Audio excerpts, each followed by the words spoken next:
Paz e graça, irmãos. Como eu falei ontem, nós vamos então hoje iniciar um estudo sobre a carta de Atos dos Apóstolos. Então nós vamos estar estudando dia após dia, capítulo por capítulo. A cada dia nós vamos estudar sobre um capítulo. O livro de Atos, ele está no Novo Testamento. O primeiro livro do Novo Testamento é Mateus, segundo Marcos, terceiro Lucas, quarto João. A carta de Atos dos Apóstolos é a quinta carta no Novo Testamento. E então ela tem 28 capítulos. Então nós vamos estar estudando acerca desses 28 capítulos. Hoje nós vamos estar estudando sobre o capítulo 1. A carta de Atos dos Apóstolos, ela é uma carta fundamental acerca do cristianismo. Ela nos mostra Jesus ressurreto, Jesus ressuscitado, diante então dos discípulos, dando-lhe então as instruções, as últimas instruções. Ela nos mostra então Jesus ressuscitado diante dos discípulos com o corpo glorificado, dando-lhes então as últimas instruções. O que então os discípulos tinham que fazer, para onde eles tinham que ir, o que é que eles teriam que dar continuidade, depois que ele subisse então aos céus.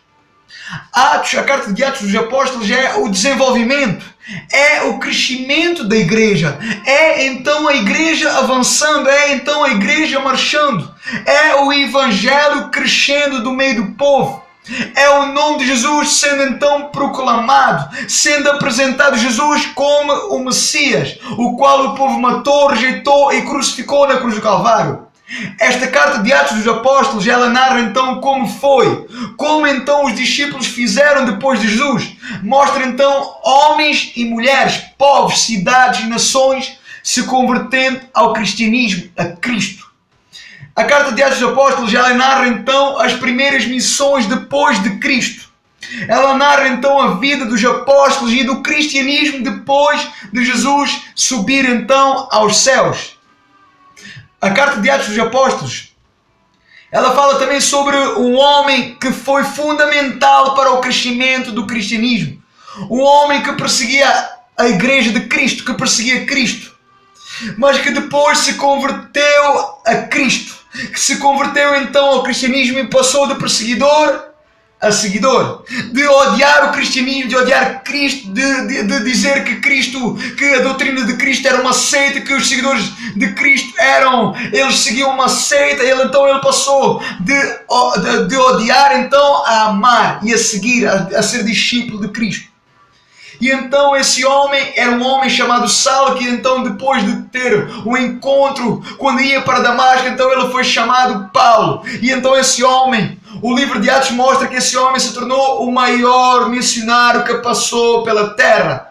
E então a carta de Atos, ela mostra como esse homem levou então o evangelho aos pagãos, aos gentios. A nós que não somos judeus. Gentios são todos aqueles que não são judeus, são todos aqueles que não são descendência de judeus.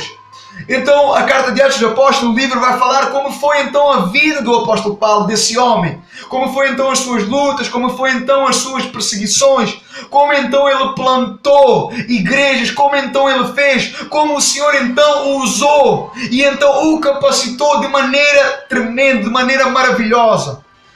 Que o Senhor, irmãos, nos ajude a poder entender a dimensão, a plenitude, a importância da carta de Atos dos Apóstolos, a importância da vida destes homens e mulheres que foram mártires, que foram heróis da fé, homens segundo a própria Bíblia fala que a própria terra não foi digna de que eles pisassem os seus pés na terra. Que nós possamos então começar juntos, irmãos, este estudo e terminar juntos, em nome de Jesus. Que o Espírito Santo, irmãos, nos dê graça, nos dê entendimento e nos capacite a poder então entender tudo aquilo que for lido, tudo aquilo que for falado, tudo aquilo que for mencionado, tudo aquilo que for revelado. Que seja então comida e bebida para nós. Que este seja então o nosso verdadeiro alimento, a nossa verdadeira sede. que o Senhor Ele possa então incendiar os nossos corações, e que cada palavra que seja mencionada, que cada palavra que for mencionada, que cada palavra que for revelada, que cada palavra que for estudada seja para nós então motivo de alegria, de ânimo, prazer, de confiança, de esperança, de convicção. Que nós sejamos então confrontados, que nós sejamos então exortados, que nós sejamos então consolados e edificados, e que este estudo ele possa então nos levar para mais perto de Jesus, para mais perto da pessoa de Jesus, para mais perto então da sua palavra, para mais perto então da sua presença, para mais perto então da sua santidade, da sua grandeza, da sua glória. Que este estudo ele possa criar em nós mais desejo, mais vontade, mais prazer, mais necessidade de Jesus e da sua presença e da sua comunhão em nossas vidas. E que nós possamos entender que este livro, Atos dos Apóstolos, fala de muitos homens, seguidores, discípulos, que morreram pelo Evangelho, que morreram pela pregação da Palavra de Deus, pelo testemunhar Jesus Cristo, pelo testemunhar acerca do Evangelho, pelo testemunhar que Cristo era o Messias. Muitos homens morreram crucificados, muitos homens morreram degolados, muitos homens morreram mártires, muitos homens morreram, mas havia paixão neles, havia alegria em seus corações de fazer a vontade de Deus, de morrer para fazer a vontade de Deus, de morrer a testemunhar, cumprindo então a palavra de Deus. Que cada um, irmãos, que cada um de nós possa se examinar, que cada um de nós possa se julgar a si próprio, e que nós possamos reconhecer que nem sempre fazemos o que nós deveríamos fazer. Então que nós possamos reconhecer, que nós possamos confessar diante da grandeza, diante da glória de Deus, nos humilhando, confessando, reconhecendo e alcançando então a misericórdia de Deus, e que nós possamos então fazer, que nós possamos então ouvir a palavra de Deus, e que nós possamos então começar a praticar a palavra de Deus, ouvindo e praticando a palavra de Deus, mudando então muitos dos nossos discursos religiosos, muitas das nossas ações e obras que são religiosas, e que nós possamos então realmente chegar mais perto de Jesus, chegar mais perto então da verdade, da verdadeira então identidade de Cristo, sendo então, mostrando então a identidade de Cristo, mostrando então a mente de Cristo, mostrando então ser cada vez mais parecidos a Cristo, cada vez mais semelhantes a Cristo Jesus. Amém? Então vamos então começar no capítulo 1. No capítulo 1, logo no versículo 1, começa então uma breve introdução à pessoa de Jesus. Vemos que diz assim: fiz o primeiro tratado, ó Teófilo, acerca de tudo o que Jesus começou. Repare então no que ele diz agora. Não só a fazer, mas também a ensinar. Há algo aqui muito importante entender, irmãos.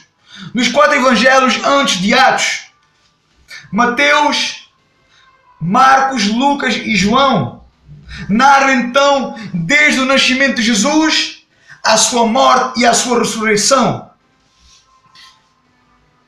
Vemos que Jesus ele não foi somente o Messias, ele não foi somente o Cristo que iria padecer pela humanidade, pelo pecador, pelo cosmos, pelo mundo, mas Jesus foi muito mais do que isso. Jesus ele foi uma pessoa igual a todos nós.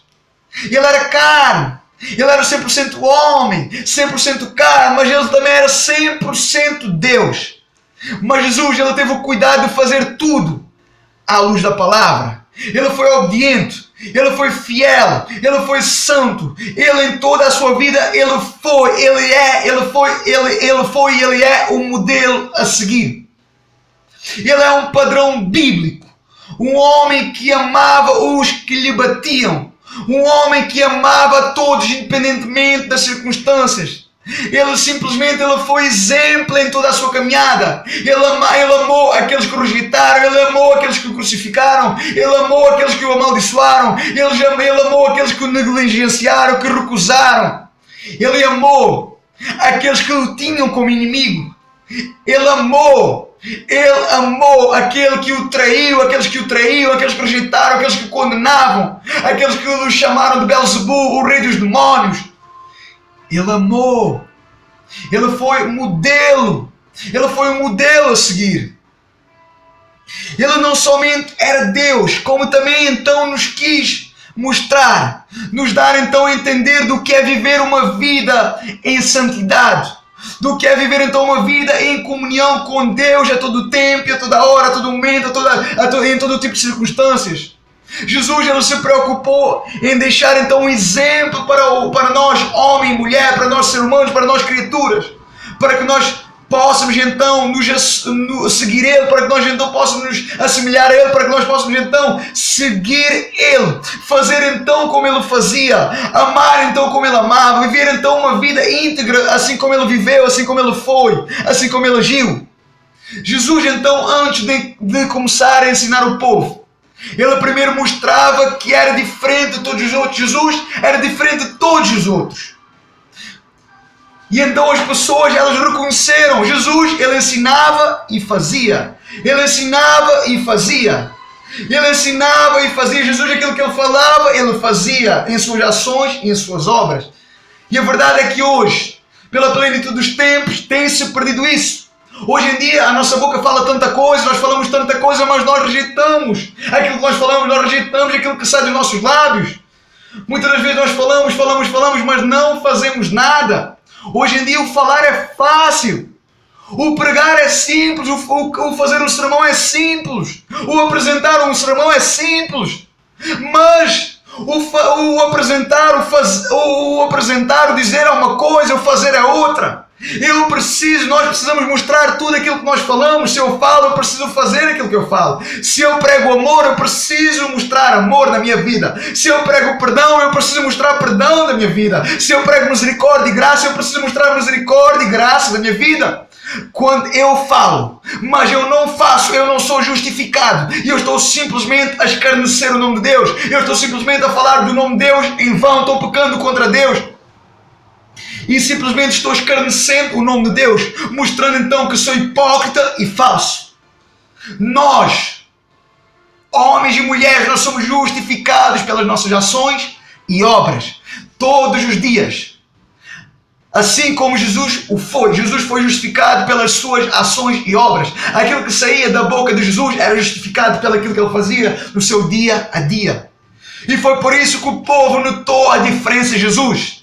Porque Jesus não era um homem que falava, mas não mostrava nada, não. Jesus falava e mostrava. E então o povo notou a diferença em Jesus, viu que Jesus era diferente de todos os outros. Por isso Jesus teve uma grande influência no povo, na humanidade. O seu próprio povo estava contra ele. O seu próprio povo o prendeu, o açoitou, o pregou na cruz, o matou em uma cruz romana. Ele morreu então naquela cruz do Calvário e o puseram então num túmulo emprestado. Mas nada, nenhum homem, nada o manteve daquele túmulo. 3 dias depois, Deus ressuscitou esse Jesus. 2000 anos se passaram, nós estamos em 2015 depois de Cristo, 2000 anos se passaram. E hoje, Ele é a figura central da raça humana. Ele é o líder do progresso da humanidade. Nenhum homem, nenhum rei, em nenhuma descendência, em nenhuma geração, ninguém afetou tanto a humanidade como esse homem chamado Jesus Cristo, Jesus de Nazaré. Jesus, ele fez a diferença. Agora é a nossa vez de o fazer. Quando ensinamos, quando falamos algo, nós precisamos mostrar em ações, em obras, no papel. Nós falamos algo, nós precisamos mostrar. E então isso nos faz ser justificados, isso nos faz glorificar a Deus e exaltar o nome de Deus. Isso então vai nos fazer ser aceitos pelas pessoas, ser aceito então pela sociedade. Isso faz então nós termos peso, isso faz então nós termos peso, influência nas pessoas, influência no mundo, influência na sociedade. Assim como Jesus teve influência no mundo, assim como Jesus teve influência nas pessoas, assim como Jesus teve influência nas pessoas. É isso que Jesus fez, é isso que Jesus começou. E Ele conta conosco para seguir. Ele conta conosco para seguir, para continuar esse propósito. Esse é o seu propósito, salvar vidas, alcançar vidas. Nos versículos que vêm depois, nós vamos ver Jesus já ressurreto. Estando então Jesus com os seus discípulos. Jesus então morreu e ressuscitou passado 3 dias. E então Ele se apresentou vivo. Durante 40 dias Ele se apresentou então vivo, com o corpo glorificado diante do povo. E então os ensinava as últimas palavras acerca do reino de Deus antes de subir então aos céus. No versículo 4 nós vamos ver que Jesus, antes de subir aos céus, Ele dá uma ordem aos discípulos. Ele pediu-lhes para que eles ficassem então em Jerusalém até que a promessa do Espírito Santo fosse cumprida na vida deles. Era uma promessa de Deus. Jesus tinha dito que quando Ele fosse para o Pai, Ele iria rogar ao Pai para que enviasse então um Consolador, a promessa do Espírito Santo. E então Jesus Ele prometeu que eles iriam ser batizados pelo Espírito Santo, que o Consolador iria ser derramado. Então era uma promessa que no capítulo 2 nós vamos ver depois que vai se cumprir na vida, que se cumpriu na vida daqueles homens. Depois disso nós vamos ver então qual foi a última pergunta que os discípulos fizeram a Jesus, que perguntaram a Jesus. Hoje em dia não é diferente. Todos os dias, a todo tempo, as pessoas, a humanidade pergunta o mesmo. Eles perguntaram quando é que Jesus voltaria. Quando é que Jesus iria restaurar todas as coisas? Quando é que Jesus iria buscar os fiéis a Ele? E hoje em dia as pessoas perguntam o mesmo. Mas então, os discípulos sabiam que Jesus iria se ausentar da terra. Os discípulos sabiam que Jesus iria subir aos céus, mas que iria voltar, passado um tempo, que iria voltar depois. Eles sabiam que Jesus tinha que subir, mas que Ele iria voltar um dia, assim como Ele subiu, Ele iria voltar. Os discípulos sabiam disso, mas eles perguntaram quando é que Ele voltaria. E então foi precisamente essa pergunta que eles fizeram. E engraçado foi a resposta de Jesus. A sua resposta já condena, já rejeita, já negligencia todas as novas relações, todas as novas visões do homem. Muitos homens do passado, muitos homens hoje assumem, declaram, confessam que sabem o dia e a hora. Muitos no passado disseram que sabiam a hora e o dia que Jesus iria voltar, designando então um dia e a hora, mas foram reprovados, rejeitaram, dizendo que tinham novas revelações. Tudo heresia, tudo falso. A resposta de Jesus, a resposta aqui de Jesus já rejeita a ideia de algumas denominações, de algumas religiões que dizem saber o dia e a hora. A resposta de Jesus já rejeita, já condena. Já rejeita e já condena tudo aquilo que hoje em dia muitos falam. Ninguém sabe a hora e o dia. Jesus ele falou sobre isso. Jesus ele falou sobre os sinais. Nós vamos ver que nos Evangelhos Jesus fala sobre os sinais, o que iria acontecer antes da sua vinda. Mateus 24 fala sobre isso. Algumas cartas de Paulo falam sobre isso, mas ele não falou nem o dia nem a hora, porque ele não sabia, porque isso não lhe competia a ele, mas somente a Deus, somente Deus sabia, somente Deus sabe. E então foi precisamente essa resposta que Jesus deu. Ele disse: não vos compete sobre os tempos ou épocas que o Pai estabeleceu. Amados irmãos, prestem bem atenção. Se Deus quisesse que nós soubéssemos o dia e a hora, a época, estaria escrito no manual sagrado, na palavra de Deus. Ninguém sabe o dia e a hora. Ninguém sabe o dia e a hora. E se alguém disser que sabe, é mentiroso. Não existe verdade nenhuma dele. E então você fuja dele. Porque é mentiroso, porque é hipócrita, porque é falso mestre, porque é falso líder. Porque é falso. É falso porque rejeita a palavra, porque está negligenciando a palavra de Deus. Está pregando algo que não é bíblico. Porque aquilo que ele fala, dizendo que tem uma nova relação, sabendo o dia e a hora, não é bíblico. Agora, irmãos, não importa o dia, não importa a hora, não importa a data. O importante, o fundamental, é estar pronto, é estar preparado. Se Ele vier hoje, eu preciso estar preparado. Se Ele vier amanhã, eu preciso estar preparado. Se Ele vier hoje, você precisa estar preparado. Se Ele vier amanhã, você precisa estar preparado. Não importa o ano, não importa o horário, não importa o tempo. O que importa é estar pronto. É saber que se Ele voltar hoje ou amanhã, eu vou subir, eu vou ser salvo, você vai subir e você vai ser salvo. O importante é nós sabermos que nós estamos preparados. E nós vamos ver que Jesus, depois de dar essa resposta aos discípulos, Ele muda então a conversa.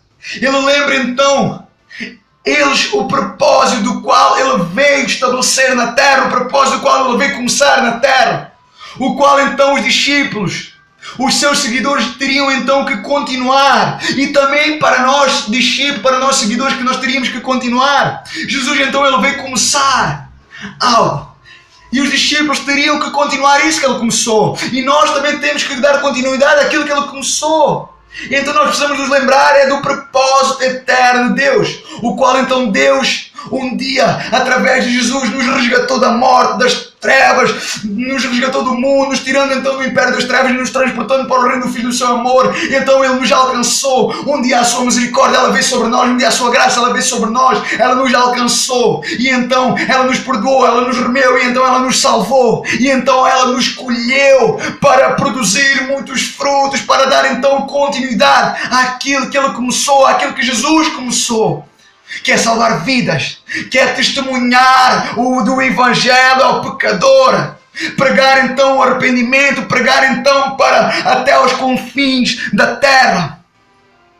E então Ele relembra isso aos seus discípulos, acerca do propósito ao qual eles foram chamados, ao qual nós fomos chamados, ao qual então eles foram designados para o plano, ao qual então ele começa então depois ele relembra então os seus discípulos do propósito do qual eles foram chamados, do seu plano da vida daqueles homens, do seu plano nas nossas vidas.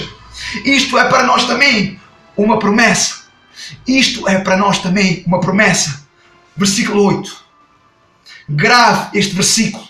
Decore este versículo. Memorize este versículo. Mas recebereis poder ao descer sobre vocês o Espírito Santo, e sereis minhas testemunhas, tanto em Jerusalém como em toda a Judeia e Samaria, até aos confins da terra.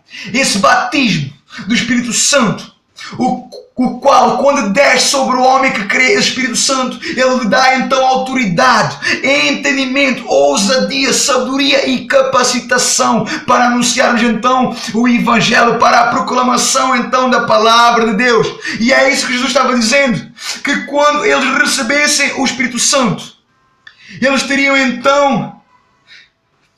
ter então a coragem, a inteligência e a autoridade para anunciar então Jesus.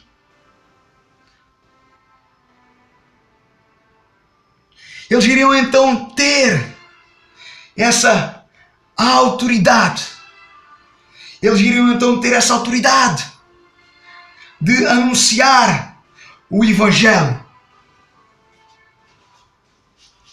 Eles iriam então ter coragem, a inteligência e a autoridade então para anunciar Jesus ao mundo inteiro, proclamando então a salvação, porque um dos sinais da volta de Jesus é que Ele só virá, Ele só voltaria depois de toda a criatura ouvir o Evangelho, todo mundo ouvir o Evangelho, todos os povos, raças e línguas ouvir o Evangelho. E então é esse batismo, é esse Espírito Santo que nos leva então a anunciar, a pregar, a evangelizar o povo.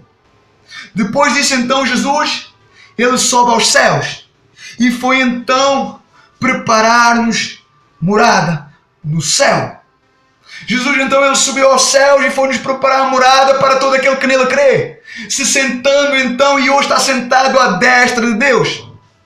Os discípulos de Jesus eles ficaram tão impactados na maneira que Jesus subiu aos céus, que ficaram então olhando para o céu, contemplando, e Jesus desapareceu. Por uma nuvem Jesus desaparece. E então, aqueles homens começaram então a olhar para o céu. E então a partir dali, e então ali, apareceu dois varões brancos, dois anjos, os quais perguntaram aos homens galileus: por que é que vocês estão olhando para o céu? Esse mesmo Jesus que vocês viram subir, Ele voltará um dia. Da mesma forma que Ele subiu, Ele voltará. E então, Foi a partir dali que aqueles homens, os discípulos, ficaram por sua conta. O mestre, o rabi, subiu aos céus, prometendo então um dia voltar, mas lhes deu uma ordem. Eles sabiam que tinham muito trabalho pela frente, mas era preciso então começar a anunciar Jesus o quanto antes. Mas primeiro eles precisavam da promessa do Espírito Santo, da capacitação do Espírito Santo. Então, lá estavam eles reunidos em Jerusalém, juntos, focados então no propósito de Deus, focados então na promessa de Deus. O versículo 14 fala que eles estavam em casa juntos, eles perseveravam unânimes, eles estavam juntos, eles estavam todos focados, eles estavam mentalizados no mesmo. A Bíblia fala no versículo 14 que eles perseveravam na oração e nas súplicas. Eis aqui algo fundamental, amados irmãos. Ambos receberam uma palavra profética de Jesus. Ambos receberam então uma palavra divina de Jesus, uma promessa divina de Jesus. Ambos ouviram Jesus falar. Ambos ouviram uma palavra profética, uma promessa de Jesus. Jesus tinha dito para que eles não se ausentassem de Jerusalém, para que eles não fizessem nada ainda. Só depois que a promessa se cumprisse, o Espírito Santo viesse, só depois é que eles então iriam poder sair e proclamar o Evangelho. E então a Bíblia fala que eles obedeceram. Eles estavam todos juntos nisso. Eles confiaram em Jesus e obedeceram a Jesus. Então é esta unidade que nos falta hoje em dia. É esta confiança que nos falta hoje em dia. É esta certeza que nos falta hoje em dia. É esta convicção que nos falta hoje em dia. Muitas das vezes nós acabamos por querer fazer as coisas todas sozinhos. Ou nós achamos que nós podemos sozinhos. Mas eles estavam todos juntos porque eles sabiam que não podiam fazer nada. Eles estavam juntos. Eles estavam unidos. Eles estavam em comunidade. A igreja estava avançando ali, a unidade estava ali, a comunhão estava ali, a igreja estava ali junta, reunida. O corpo de Cristo estava junto, o corpo de Cristo estava ligado. E é isso que nós precisamos trazer para os nossos dias, é isso que nós precisamos trazer para as nossas vidas. É fundamental haver unanimidade, comunhão nas orações e nas súplicas. É isso que nós precisamos entender. Nós precisamos entender isso. Então, eles continuavam todos juntos. O versículo 15 fala que eles estavam reunidos. O versículo 15 fala que eles estavam reunidos. Estavam aproximadamente 120 pessoas. A igreja ela estava reunida. O povo estava junto.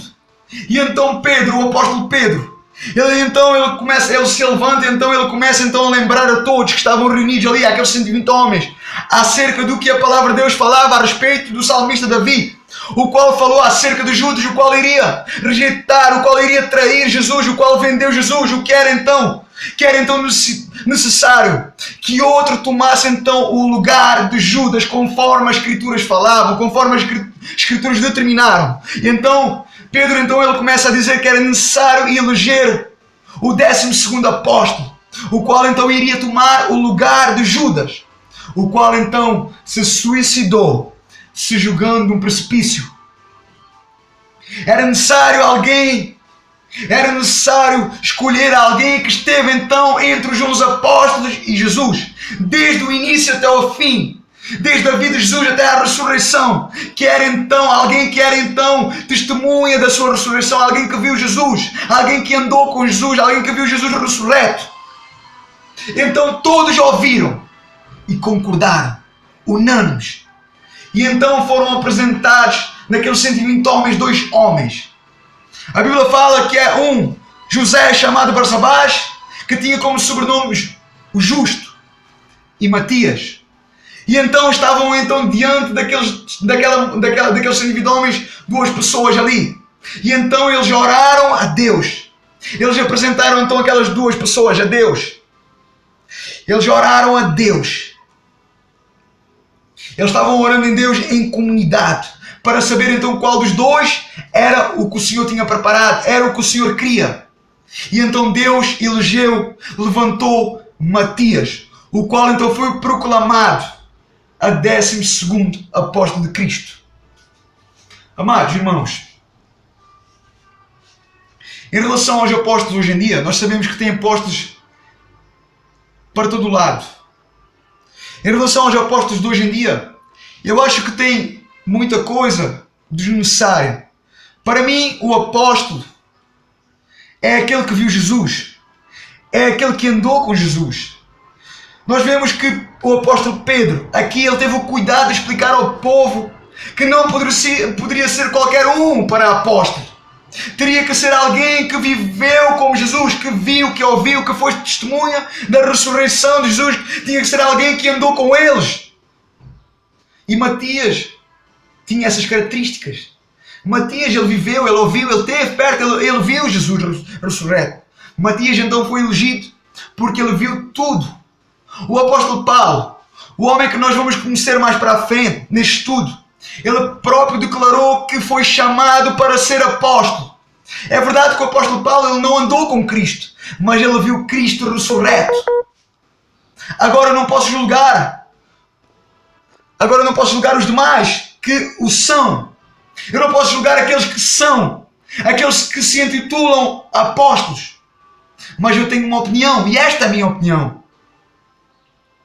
O importante, amados, é entendermos que este foi o início do depois de Cristo.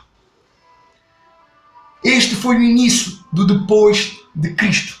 O cristianismo estava então quase a se expandir, a ser proclamado.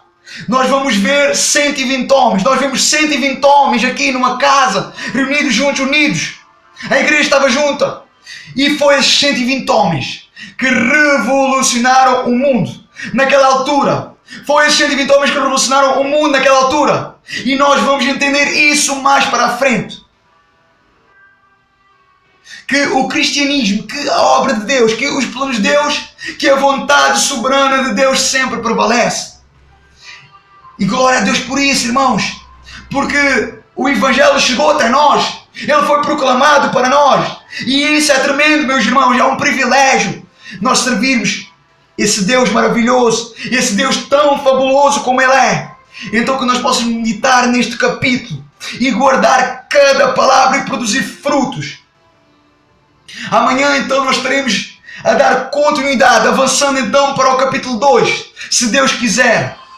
Que o Senhor, irmãos, nos ajude e que nos capacite em nome de Jesus e que nós possamos ficar ligados a Deus, ao trono, à glória de Deus, que nós possamos ficar ligados juntos, firmes e fortes, que nós possamos ficar juntos. Fiquem ligados comigo e vamos então terminar este estudo em nome de Jesus, que nós possamos ficar ligados no reino de Deus e na palavra de Deus. Vamos então seguir a sua vontade em nome de Jesus. Deus abençoe cada um poderosamente e ricamente. Amanhã nos vemos em nome de Jesus. Fiquem na paz.